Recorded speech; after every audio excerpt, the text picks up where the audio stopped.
Welcome to the Rim Break Rodeo. We hope this video helps. You begin by confirming the water line and power because the ice maker needs steady water and electricity. Once done, open the water valve fully so pressure is stable. Low pressure makes small or slow ice.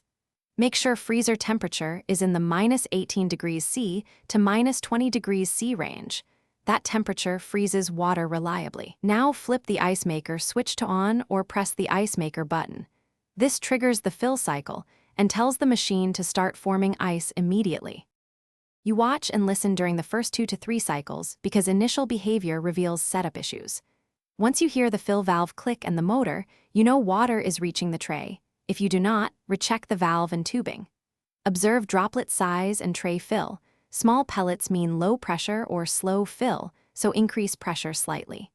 Also make sure the ejector arm and tray are clear. Obstructions prevent harvest and stall production, which you want to avoid early on. You finish by letting the ice maker complete harvest cycles. Typically, you can collect usable ice in 2 to 4 hours, and you should discard the first batch to clear residue. If no ice appears, make sure the fill valve receives the correct voltage and that water pressure meets manufacturer specs. Low voltage or pressure stops filling. If ice forms in clumps, make sure airflow around the freezer evaporator is clear and lower the freezer temperature a degree or 2, so cubes separate cleanly. Thanks for watching. Consider subscribing if we helped you.